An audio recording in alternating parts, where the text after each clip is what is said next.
अपने यहाँ गायत्री माता का आपको शिक्षण दिया जाता है, गायत्री की उपासना में भी लगे हुए हैं, लेकिन आप भूल जाते हैं गायत्री किसके कंधे पर सवार होती है और कौन गायत्री को अपने इशारे पर नचाए नचाए फिरता है।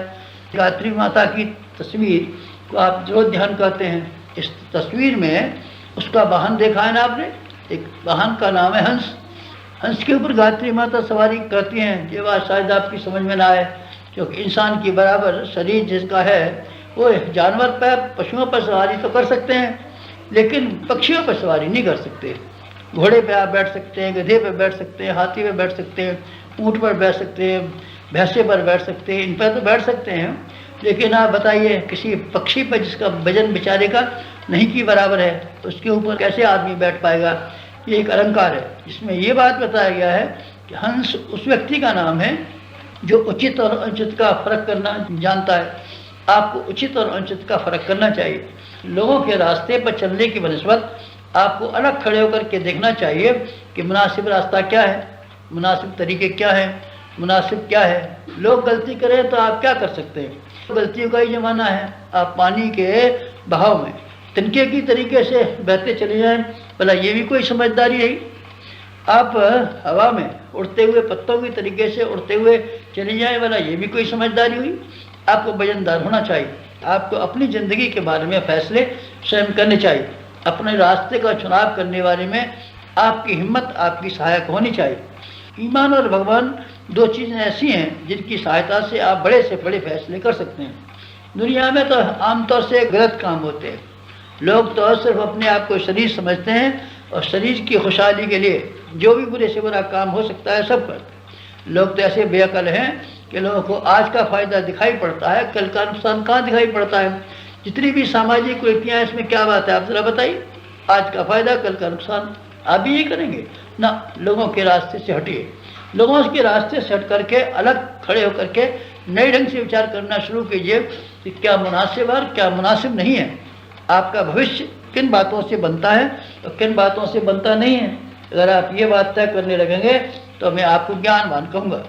ज्ञानवानों की आपने तारीख पढ़ी है ना, भगवान बुद्ध का नाम सुना है ना। भगवान बुद्ध में क्या विशेषता हुई, भगवान से क्या वरदान मिला, उनको क्या विशेष संपदा मिली। आप उनके जीवन को पढ़िए। बोध वृक्ष के नीचे, एक पेड़ के नीचे, जिसके नीचे उन्होंने तप किया था, उनको एक ख़ास चीज़ मिल गई। उस ख़ास चीज़ का नाम था विवेक। दूर की बात समझने का उनको मादा मिल गया।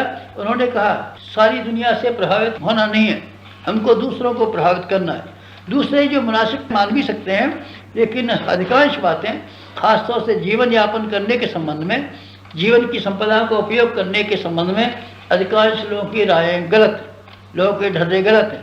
उन्होंने अपने आप को भगवान बुद्ध ने अलग से खड़ा करके शुरू किया और जमाने की ओर से आंखें बंद कर लीं और फिर स्वयं अपने भीतर देखा और अपनी जिम्मेदारियों को देखा, अपने भविष्य को देखा, अपने कर्तव्यों को देखा और उन्होंने वो फैसले किए जिसके आधार पर एक सामान्य राजकुमार भगवान का अवतार कहलाने में समर्थ हुआ।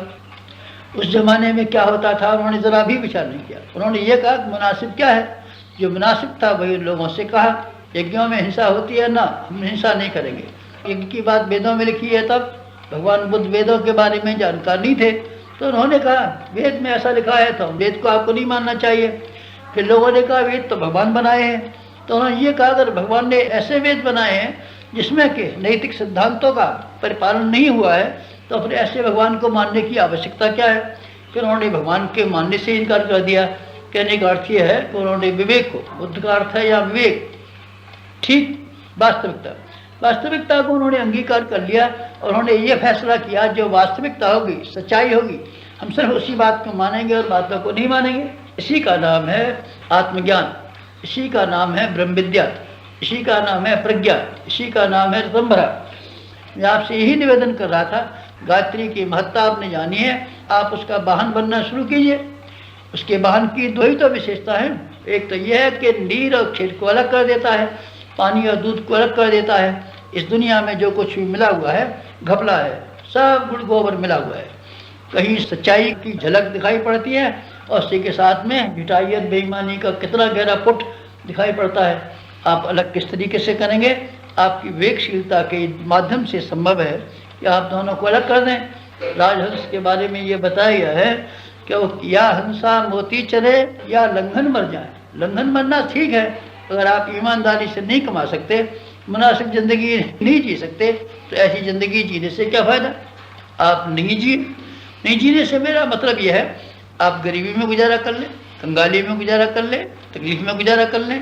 तकलीफ़ में गुजारा ढेरों आदमी करते हैं, कोई हारी बीमारी से करता है, कोई जेल खाने चला जाता है, किसी के बाल बच्चे ख़राब हो जाते हैं, किसी के ऊपर और मुसीबतें आ जाती हैं। ढेरों आदमी इस दुनिया में ऐसे हैं जो किसी वजह से मुसीबत उठाते हैं। आप सच्चाई की वजह से, ईमानदारी की वजह से और दानतदारी की वजह से अगर मुसीबत उठा ले तो क्या अर्थ की बात है। सच्चाई की थोड़ी सी झलक और बेईमानी का अधिक से अधिक मादा, यही तो लोक व्यवहार है, दुनिया यही तो है। आप अलग कीजिए और हंस बनने की कोशिश कीजिए। समाप्त।